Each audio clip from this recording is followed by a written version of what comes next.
पेट ही क्यों बढ़ता है ज़्यादातर लोगों में?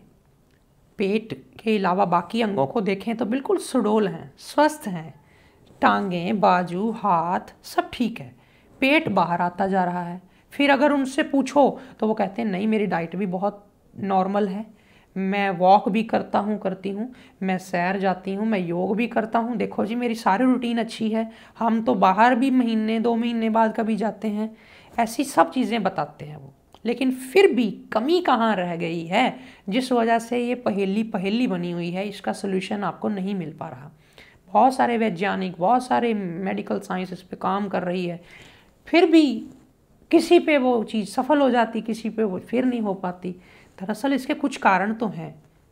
उन सब में सबसे बड़ा कारण जो है वो ये है कि शरीर का ऊपरी हिस्सा आपका ज़्यादातर यूज़ में आता है, जो आम जिंदगी जिसको कहते हैं ना, आम इंसान की ज़िंदगी, उसमें ऊपर का हिस्सा यूज़ काफ़ी होता है।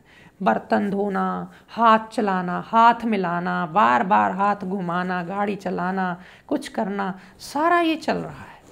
और आप एक्टिव हैं, गर्दन भी हिलाते हैं, हंसते हैं, नाचते हैं, देखते हैं, सारा दिन जिनका थोड़ा बहुत चलना फिरना होता है वो टांगे भी चला लेते हैं, चल लिया, फिर लिया, सीढ़ियाँ चढ़ गए, बहुत वर्जिश हो गई, कहने को बहुत वर्जिश है। लेकिन हमारी बचपन में एक फ्लेक्सिबिलिटी होती है शरीर में, जो फ्लेक्सिबिलिटी के कारण आपने याद होगा, आपको कब याद था, या आप याद करो कि आप कब अपने पैर पूरे पकड़ लेते थे और अपना माथा घुटनों पे लगा लेते थे। अब आप लगा के देखेंगे नहीं लगेगा। कारण यही है कि अब आपने उस फ्लेक्सिबिलिटी को खो दिया है। उसी फ्लेक्सिबिलिटी के खोने से ही बाकी अंग आपके रेगुलर काम कर रहे हैं, जिस वजह से आपके वहाँ फैट एक्यूमुलेट नहीं होता एडिपोज टिश्यूज़ में, या यूँ कहें कि यहाँ चर्बी का जमना, इकट्ठा होना नहीं होता। जो पोर्शन सेंटर का है ये वहीं का वहीं रह जाता है, ऊपर से चल रहा है, नीचे से चल रहा है, बीच वाला पोर्शन हिलता डुलता है, क्योंकि सारा शरीर जब गाड़ी में बैठे हैं उछलेंगे तो सारा शरीर उछलेगा, सारा चीज़। लेकिन यहाँ के ऑर्गन्स में रक्त का प्रवाह, वो फ्लेक्सिबिलिटी, वो लचक, वो नहीं रह पाती। उसका कारण फिर बाद में आपको वहाँ पे पेट फूलना शुरू हो जाता है, बढ़ना शुरू हो जाता है, फैट को जहाँ जगह मिले वहीं इकट्ठी हो जाती है, और वहीं इकट्ठी होती जहाँ कोई आप शरीर चलाओ ना, जहाँ proper energy, heat, blood circulation ना पहुँचे, तो बस फिर पेट बढ़ने लग जाता है। दूसरा कारण, खाना खाया, खाना खा करके पानी पी गए, कोई सॉफ्ट ड्रिंक, कोल्ड ड्रिंक, पता भी है कि पेट खाना नहीं पचा पाएगा देर से, फिर भी कई बार हम क्या करते हैं, अरे अरे पानी पी ले नहीं तो खून में गलेगी रोटी। मैंने पुरानी माताओं को कहते हुए सुना है, वो ऐसे कह देती थी बच्चों को, पानी पी और पानी पी, खून में जाएगी नहीं तो रोटी गलेगी। तो ये बात नहीं है। दरअसल खाना खाने से पहले 2 घूंट पानी पी लो। अगर ज़्यादा ही प्यास लगी है तो खूब पानी पी लो, खाना 10-20 मिनट रुक के खा लेना। 2 घूंट पानी पिया, खाना शुरू किया, खाने के मध्य में थोड़ा पानी ले सकते हैं, दवाई का काम करेगा, मध्य में कोई छूट नहीं है, वो भी एक बार, ठीक, बार बार नहीं, रिपीट नहीं करेंगे। और अंत में भी एक आधा घूंट पीकर गला साफ करना चाहें तो मना ही नहीं है, अंत में ज़्यादा पानी नहीं पिया जा सकता। फिर जिनको गर्मी ज़्यादा लगती है वो लोग आधे घंटे बाद भी थोड़ा सा ले सकते हैं, क्योंकि पेट में आग मचेगी। जिनके शरीर में पित्त अधिक है उनको भी वो पीना चाहिए आधे घंटे बाद। वो अक्सर वही लोग भूल जाते हैं जिनको ज़रूरत है पीने की। बाकी लोगों को, नॉर्मल लोगों को घंटे 1.5 घंटे बाद पानी पीना चाहिए। हम नहीं कर पाते ये नियम, और कभी कभी तो पानी खूब पी जाते हैं। चलिए, किसी किसी ने ये भी नहीं किया होगा। उसके बाद खाने के बाद कई लोग सो जाते हैं, पेट केवल। खाने के बाद सोना नहीं चाहिए। दोपहर को खाना खाया है, थोड़ी नींद आएगी गर्मियों में, अच्छी बात है, उस वक्त सो भी सकते हैं। लेकिन कैसे? राइट साइड ऊपर रख के, लेफ्ट साइड, बायां साइड जो है ये नीचे रख के, ताकि आपका पेट बाईं तरफ होता है, लेफ्ट साइड होता है। और जब आप उसको पेट को नीचे रख के सोएंगे तो खाना मुंह में नहीं आएगा।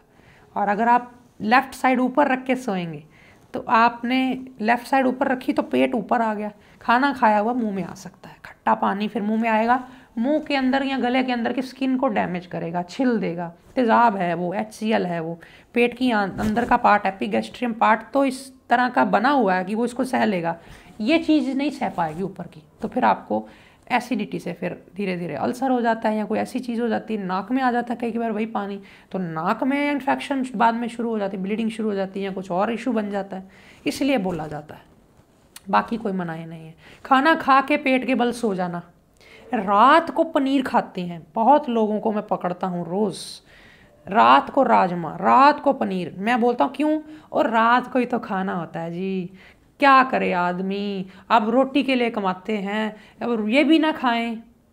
भाई रोटी के लिए कमाते हो, रोटी के लिए कमाओ ना, दवाइयों के लिए क्यों बाद में फिर खर्च करना। अगर आपको पता है कि शरीर साथ नहीं देगा, आज एक व्यक्ति आपकी दुकान पे जो काम करता है उसको बोलो कि भाई तुम घर नहीं जाओगे, तुम रात यही काम करोगे, हम जा रहे हैं घर, और वो काम करेगा।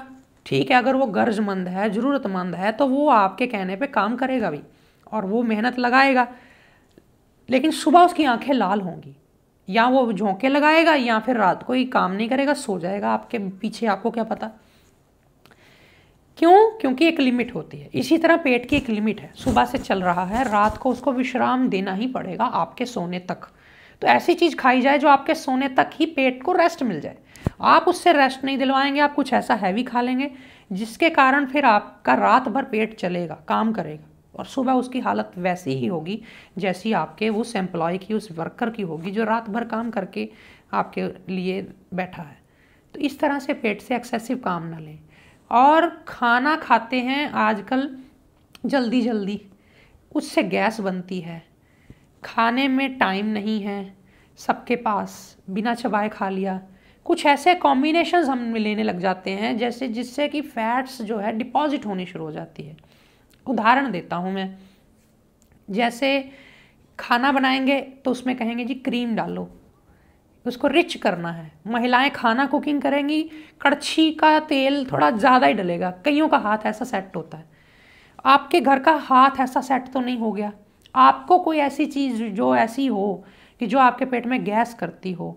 कड़ी खाते हैं कई लोग, अच्छी है, दवाई का काम करती है कभी कभी।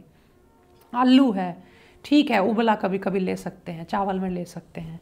आलू वाले पराठे खाते हैं, नहीं मैं सेकता नहीं जी, मैं नीचे उतार के घी लगाता हूँ। आप नीचे उतार के लगाएं या ऊपर रख के लगाएं, आप पराठी ले रहे हैं, रोटी ले रहे हैं, उसके लिए आटा गूंदा है, उसको लेवी बनाया है, उसको आपने एक तरह से रबड़ बनाया है। और कहाँ आप दलिया लेंगे तो दलिए का दाना दाना पहले टूटा हुआ है, आप बर्फ़ का इतना टुकड़ा लेके उसको रख दें और इतने इतने चूरा चूरा करके बर्फ़ को रख दें, बराबर मात्रा की बर्फ़ जो चूरा चूरा है वो पहले पिघल जाएगी। इसी तरह दलिया जो है टुकड़ा टुकड़ा बाहर ही है, उसको जब आप खाते हैं तुरंत पच जाता है। हैवी चीज़ों की आदत कम कर दें और पेट को चलाएं, शरीर को आगे पीछे मोड़ कर, और साथ ही साथ अपने जब आप रोज़ कपालभाति करेंगे, पेट को चलाएंगे, पेट के आसपास ब्लड सर्कुलेशन अच्छा रोज़ रहेगा, कोई दिक्कत नहीं आएगी, पेट कम हो ही जाएगा। और गर्म पानी का सेवन और ऐसी चीज़ों का बिल्कुल सेवन नहीं करना, जैसे रात को मिठाइयाँ खा रहे हैं, रात को हैवी पनीर खा रहे हैं। जो भी खाना सुबह खाएं, दोपहर खाएं। और अगर एक व्यक्ति मेरे पास आए, वो कह रहे हैं कि आपने कहा था सूप से वज़न घटेगा, हम सूप पी लिया हमने, फिर सूप पीने के बाद आधे घंटे बाद भूख लग गई, अभी हुआ ही आधा घंटा था तो हमने फिर देखा रात पड़ी, अभी तो पूरी रात सिर पे, हमने खाना भी खा लिया। और ऐसा अक्सर हो जाता है। इसलिए मैं चाहूँगा आप बेशक परहेज ना करें, धीरे धीरे अपनी डाइट को घटाएं। 3 रोटी वाला 2.5 खाए, 2.5 वाला फिर धीरे धीरे 2 करे, 2 वाला फिर 2.25 पे आए, 2.25 वाला फिर 1.5 पे आए। अपने आप को इस तरह से शिफ्ट कर